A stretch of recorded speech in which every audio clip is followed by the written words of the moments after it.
Protests in Portland, Oregon, swelling after more than 50 straight nights of demonstrations against police brutality and systemic racism.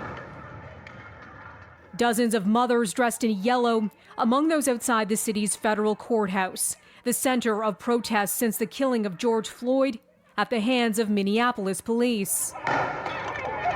Tensions here have been escalating in recent days amid a crackdown by federal law enforcement officers that's included the use of unmarked cars and unidentified personnel under the Trump administration's new executive order to protect U.S. monuments in what the state's Democratic governor has called political theater.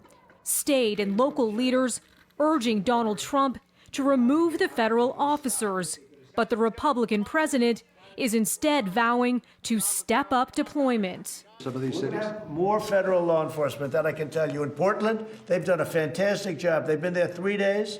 They grab them, a lot of people in jail. They're leaders. These are anarchists. These are not protesters. Trump, who's positioning himself as the law and order candidate ahead of November's presidential election, saying Monday he now plans to send law enforcement personnel to other U.S. cities, too. Because we're not going to let New York and Chicago and Philadelphia and Detroit and Baltimore and all of these, Oakland is a mess.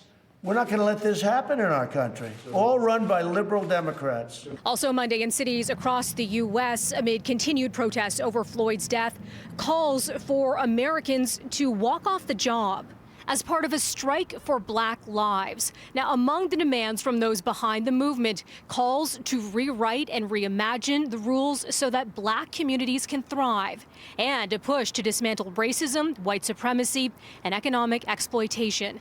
Melissa Duggan, City News.